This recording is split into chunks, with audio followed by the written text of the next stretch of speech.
Alright, so quickly let's look at this question. So the question is coming from empirical formula determination as well as molecular formula.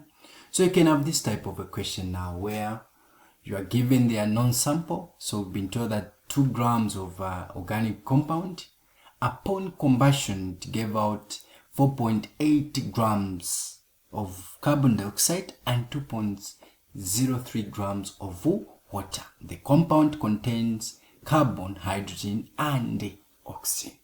Can you calculate the mass of carbon, hydrogen present in the compound? Number 2, they want us to calculate or to determine now the empirical formula. So now, the first thing first, we need to understand what is happening in this question. They are saying this unknown compound. Okay, so let's say the unknown compound is, let's say CXHZ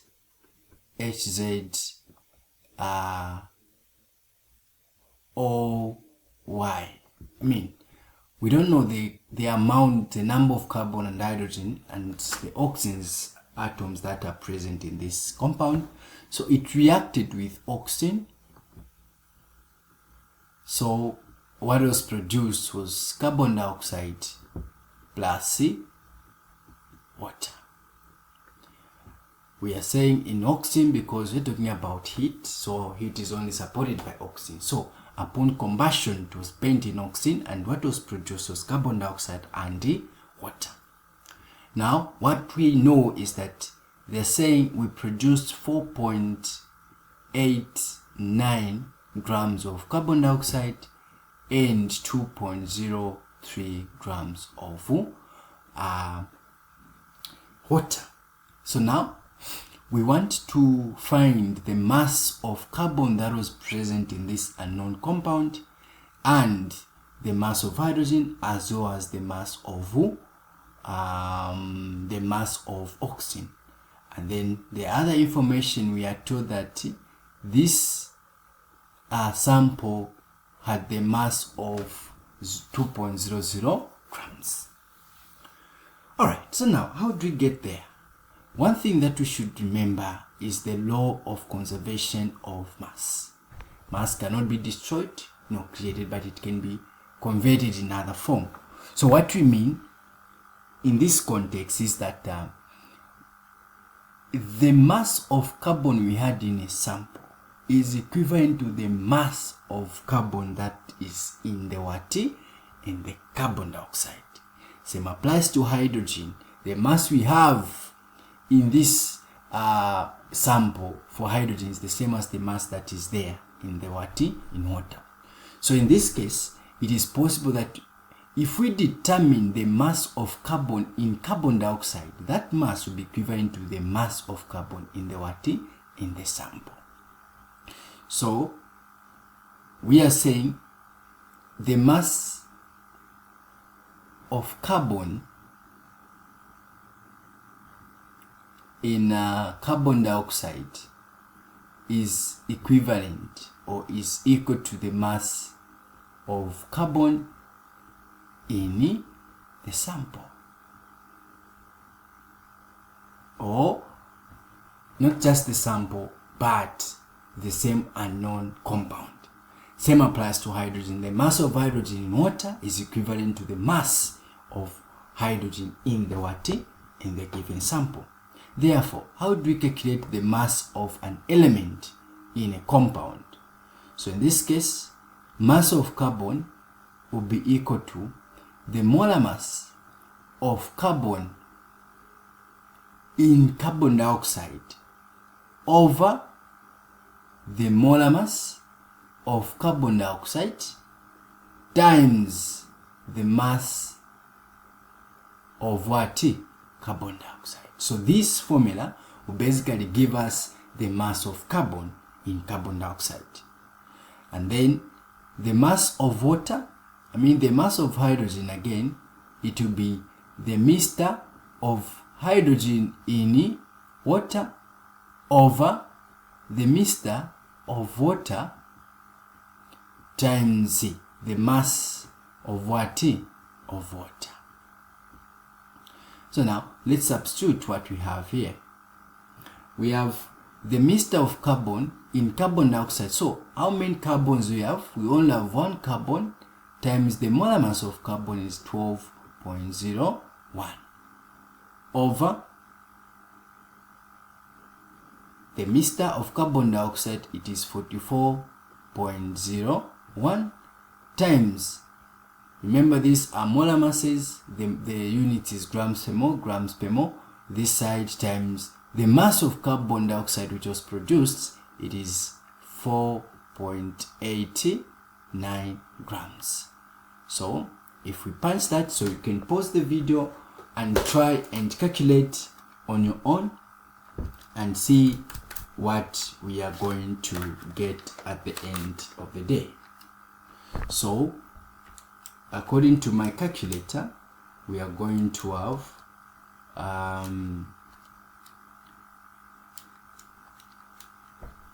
the first one for carbon, it will be 1.334 grams.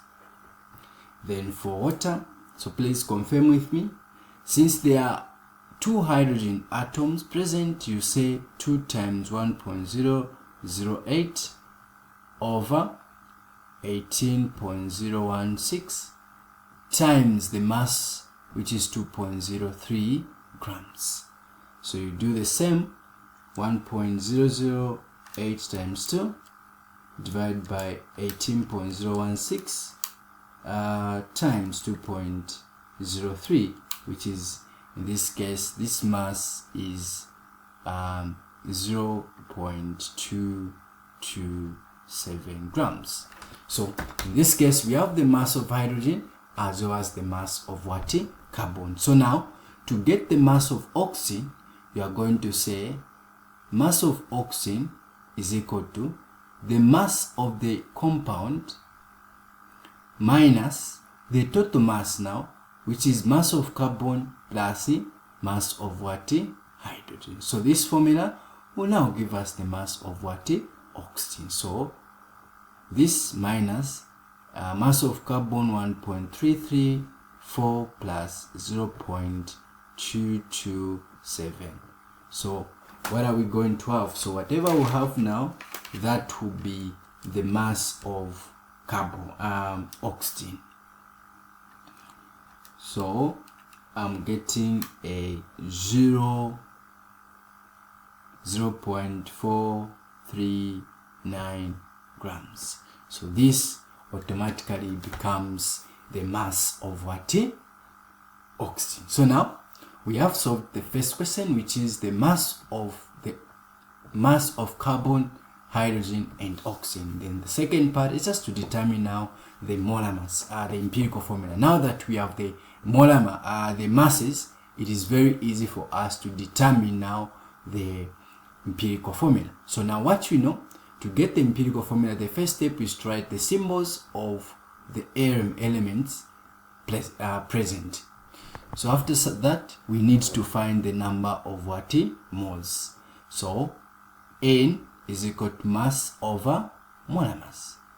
So now we are going to have to insert what we have. So the mass of carbon, according to our calculation, it is 1.334 over the molar mass, it is 12.01. You do the same for hydrogen, so it was 227 over 1.008.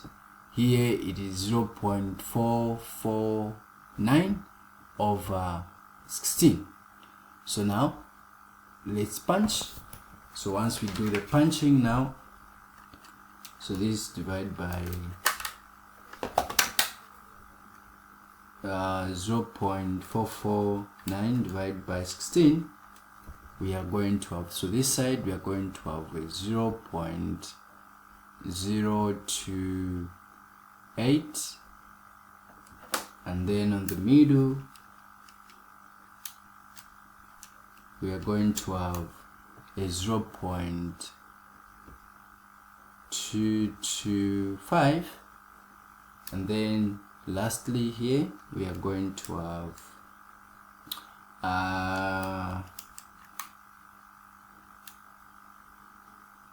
1.3 divided by 12.01, it is just 0.11.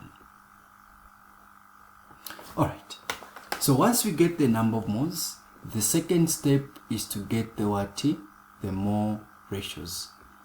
So to obtain the mole ratios, you just have to check what we have. From the number of moles, you check which one is my smallest. The smallest number of moles divides all the other moles. So in this case, this one is the smallest for oxygen, so it will divide all these other moles. So you get the smallest and then you divide everything by that value. So this side we're definitely going to get a 1. Here when we do that, this side we are going to get a 3.9, which is basically a 4, and then on the middle we are going to get let's see, what are we going to get? 8. So on the middle it is giving me 8. So now these are your mole ratios, which means that these are number of carbon atoms that we have there in the sample, and these are the number of hydrogen atoms and that of oxygen. Therefore our empirical formula in this case is equal to, see now these values becomes the subscript, not the bigger values, so they have to exist as subscripts. But remember, if it is a 1, you can even ignore it by not showing it in your empirical formula.